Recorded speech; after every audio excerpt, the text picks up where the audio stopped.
Hey guys, welcome to Wrestling Daze and welcome to this predictions video for Bash in Berlin. This is a big show, certainly for the country of Germany, because this is their first premium live event pay-per-view ever, right, from a WWE perspective. It's coming from the Uber Arena. Obviously, WWE have been going to Germany since the early mid-90s, and there was a brilliant video package that they put together and played the other day on SmackDown. I'm really looking forward to this. The card is not the biggest. There's not loads of twists and turns that I'm expecting. What we'll do is we'll go through each match. We'll talk about who we think is going to win, why we think they're going to win, and then we'll also talk about the potential surprises that could happen and if we're expecting them, right?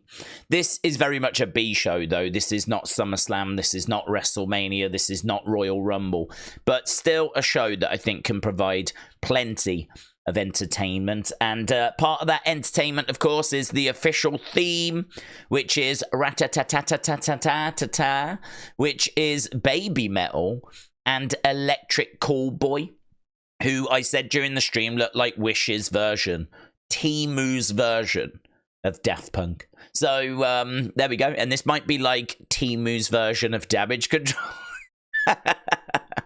So, yeah, Bash in Berlin, official theme song, rat-a-tat-tat-tat-tat-tat. So, there we go. So, let's get to our first match. Now, the build for this has been really, really good, right? Really into this. We've got Liv and Dom taking on Damian and Rhea. It does seem like a mismatch because, to be honest, if these were to fight and there be no outside interference, Damian is going to kill Dominik. Rhea is going to kill Liv. These guys, the Terror Twins, they would win. But we are expecting outside interference because, of course, Judgment Day have other members, Carlito, Finn Balor. I think will set up a match with Damian at Bad Blood. So it would make sense here that what we will get is we will get Judgment Day interfering and Finn Balor especially, and he will go after Damian. That will set up Finn versus Damian at Bad Blood. So I expect Liv and Dom to win, thanks to outside interference. Curveballs. Obviously, Judgment Day interfering is not really a curveball, but Jey Uso coming to Rhea Ripley's aid could be very interesting. Don't know that it happens, but a lot of people want to see Jey and Rhea get together, right? Even if it's just a little quick little something, because Rhea's brokenhearted after Dominik obviously left her. And so I think people would like to see her get a bit of revenge on Dom by getting together with Jey. Someone that Dom seemed to be a little bit concerned about, a little bit jealous of in the past. Plus also, Jey is so over, Rhea is so over. They could be a real power couple. Don't think them as a couple would have much longevity, but you could get a few fun segments out of it, even if they were kind of flirting, even if it never actually turned into them being a couple, but there was kind of a little bit of flirting between them. A lot of fun to be had there. So something to keep an eye on, but I do expect Liv and Dom to win, and I expect Finn and Damian to set up their match for Bad Blood, and maybe we get Liv Rhea at Bad Blood as well. I think Bad Blood is going to be the bigger show compared to Bash in Berlin. Then we've got CM Punk against Drew McIntyre, and obviously this is a strap match, should be really good. Not really expecting any outside interference here, but of course Seth is a potential. He's very much involved with these guys, and has been, all year. He's not involved here, though. I don't even know that he's flown over to Bash in Berlin. I would imagine he's just going to sit this out. I would imagine he just wants to be with his family. I can't imagine him jumping on a plane going all the way over to Germany. Certainly when at the moment I don't even know that he's cleared to wrestle.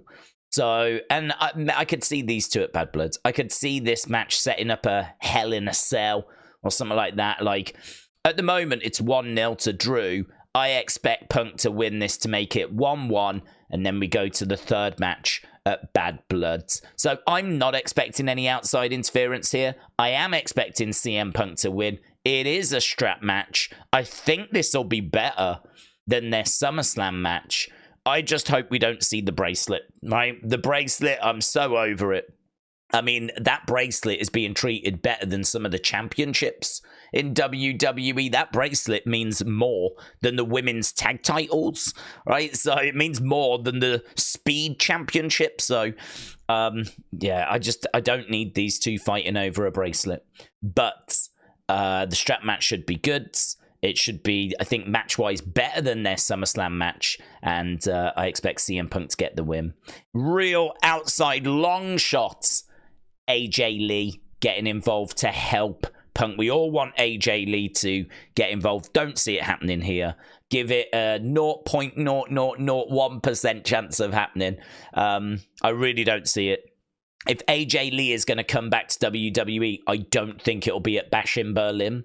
But, you know, you never know. With CM Punk matches, you never know. I do think she returns to WWE at some point. But we might have to wait for the Rumble, or we might have to wait for WrestleMania. So, but yeah, Punk gets the win. Talking of the women's tag titles, here is Belair and Alba taking on Bianca and Jade. I think this is the hardest match to predict. There's only 5 matches, but I think this is the hardest. And the reason why is because you could go either way. I feel like the most logical thing is that Jade and Bianca get their belts back, because I think Alba and Isla only won them because we were in Scotland. So we wanted to give the Scottish fans something to cheer. They've had a little run with the belts, and now we can switch them back to Jade Bianca. I think Jade versus Bianca is a match we could get at WrestleMania, but we're still a long, long way away from WrestleMania. So I feel like these two are going to have to stay a team for the rest of this year, going into early 2025. So do we put the titles back onto them? I'm thinking we probably do. And considering I can't see any other title changes on this card, right, I'm thinking this is the title change that we're going to get here.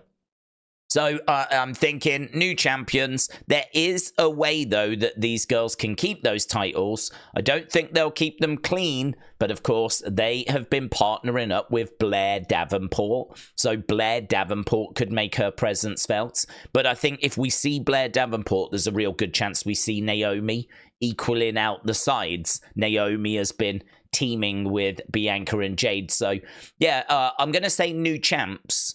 But there is a chance that these girls do keep the titles coming out of Berlin. I think this is the hardest match to predict. Then we're into the final 2 matches, the 2 championship matches, and I've already given my spoiler, really. I don't see new champs. I don't see a new champ here, certainly. This has got to be the easiest match to predict. Cody ain't losing the title in Berlin, right? He is going to keep going. I think the reason why we're doing this is because that's a very good, credible opponent, someone that deserves this opportunity. And because of Gunther and Gunther's connections with Germany, this match doesn't need to carry the same weight as it might have in the past, because this match, you could argue, is going to be the main event. We don't know what closes the show, but I'm guessing it's Gunther. So this match doesn't need to be, you know, anything special. Just needs to be a really good match. So Cody versus Kevin. Cody retains. I think they'll tease a heel turn. I don't think it happens. I think that they have teased it, and we saw it on Friday, but sometimes these things can be so obvious. They can make these things seem like, oh my God, they're really going to happen. And then when you actually get to the show, it doesn't happen. I think they've made it so obvious, everyone's expecting the heel turn, whereas I don't think we get it. They could do it, and then we could get these two again at Bad Bloods, and then obviously it's a heel Kevin. So they could do it, but I'm going to go on record as saying I'm not expecting it. I'm not expecting it. If I have to guess which way it's going to go, and it's nothing more than a guess, I'm going to say that they shake hands and everything's fine afterwards, and there is no heel turn. That would then obviously lead the question to, well, what do we get at Bad Bloods? And that's a really good question. because AJ Styles is still sat on the sidelines. And I think that he could come back for one more shot. I know people would roll their eyes at that, but to be honest, AJ, Kevin, it doesn't really make a difference. Cody's not going to lose at Bad Blood, so it doesn't really matter who. It could be Shinsuke. Shinsuke could confront Cody. It doesn't matter. He's not going to lose, so it doesn't really make any difference as to who he faces. I think a match with AJ again would be okay, because I think they'd have a banger, and they keep having bangers, so it's hard to be down on that. A rematch with Kevin would be okay. I think this match is going to be really good. Don't know what the appetite will be like for a rematch with Kevin after this match. So, I don't know. I am torn on the heel turn thing, but I'm leaning towards he won't. And then that obviously opens up the question, well, who does Cody face then? And honestly, could be AJ. Could be another rematch with Kevin if this is a bit of a screwy finish. They could do the rematch. It could be Shinsuke, who's just been sat on the sidelines pretty much throughout 2024. So lots of options on the table, but nothing that exciting. I certainly don't think it's going to be The Rock at Bad Blood. And I certainly think Cody retains here. Then we've got our main event, Gunther against Randy. I'm going to say that Gunther retains. There is a thought that Randy could get the title, because Randy as champion, he would then be 15-time. A lot of people want to get him to 16, because then that means next year we can do 16-time champ versus 16-time champ. Winner becomes 17-time champ, something like that, when he takes on Cena. I'm sure he will face Cena next year. I just think, though, that Gunther has only just got this title. It would be a hell of a shock for him to lose it so quickly. And you could definitely do it. I think this one feels like... That doesn't feel like it's changing hands. This one feels like it could.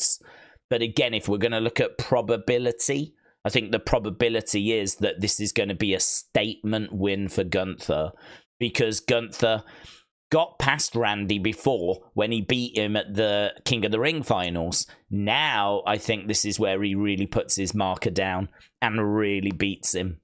And so I think this legitimizes Gunther. There is the stipulation, though, that if Randy wins, he will come over to Raw so that he can be champ, and Gunther would go over to SmackDown. If that was to happen, then we could do Gunther versus Cody at Bad Bloods, or later on in the year, because they would then be on the same brand, which is very tempting, very interesting, and it does get Randy to the 15th world title. So there is an argument here for Randy winning this. But I just think Triple H sees something in Gunther, sees a big long-term future champion, and someone that he's invested a lot in already. I think he sticks with the Ring General. But keep an eye on Randy. He's definitely a dark horse in that match. That could be a real shock. That could be a real surprise. And then if we want to talk other shocks and surprises, I mean, we know that Charlotte's around, but I just can't see where she returns. I would imagine, like, Charlotte coming back, that feels like it's probably more a Raw or a SmackDown thing, rather than it being at Bash in Berlin. We know that there's always a chance for a legend to pop up, like, you know, we've seen Cena doing it. I don't think they would have The Rock or Stone Cold or Undertaker. So it's kind of hard to say who that legend could be. You could have Triple H come out. You could have Shawn Michaels come out. But yeah, tricky to know who that legend... I don't know if they could reach out to Kurt Angle. Maybe have Kurt Angle come out and do a little surprise appearance. That would be pretty cool. So, you know, you've always got potential for those kinds of moments. But I'm wondering about this, right? I'm wondering about this. Now, I'm not saying she's going to be there, but I do think we're getting closer and closer towards her return, because I expected it to be at SummerSlam, and it wasn't. And it doesn't even feel like we've really started to tease anything yet. You know, there's nothing at the moment that feels like we're building towards her return. But I feel like her return must be getting closer. We know that she's been in the gym. We know that she's been putting the work in. So we're getting closer. I feel very confident about that. What if we get the first vignette to tease her return? Just a little something to start building up and teasing. I'm not saying she's there, but I am saying we could launch the campaign that leads to her return. Maybe at Bad Bloods. Maybe at Bad Bloods. I do think Bad Blood is going to be quite a big show. I have got high hopes for Bad Blood. I do think it's going to be bigger than Bash in Berlin. But as I said, I think there's plenty here to get excited about. I think there's plenty here for us to get our teeth into. Who knows? Maybe we even get a Wyatt 6 moment. Again, not sure that I'm expecting it because we didn't get anything at SummerSlam, and I was shocked by that. I was shocked. I really thought you could have had them at least make their presence felt in just a little segment. Even if we didn't get a match, that's fine, but I still felt that on that platform, we could have got an appearance, and we didn't. So, because we didn't get it there, it's hard to expect it in Germany at Bash in Berlin. So, can't say I'm massively expecting anything Wyatt 6, but maybe we do start the build towards Alexa's return. But there we go then, guys. Those are my thoughts on Bash in Berlin. Let me know your thoughts down in the comments below. I'll also be getting your thoughts and predictions on Twitter in a few days' time. And probably like Wednesday, something like that, there'll be a video that goes up on the channel that is going to be your predictions. So thanks a lot for joining me. Appreciate the support. I'll see you again next time. Bye for now.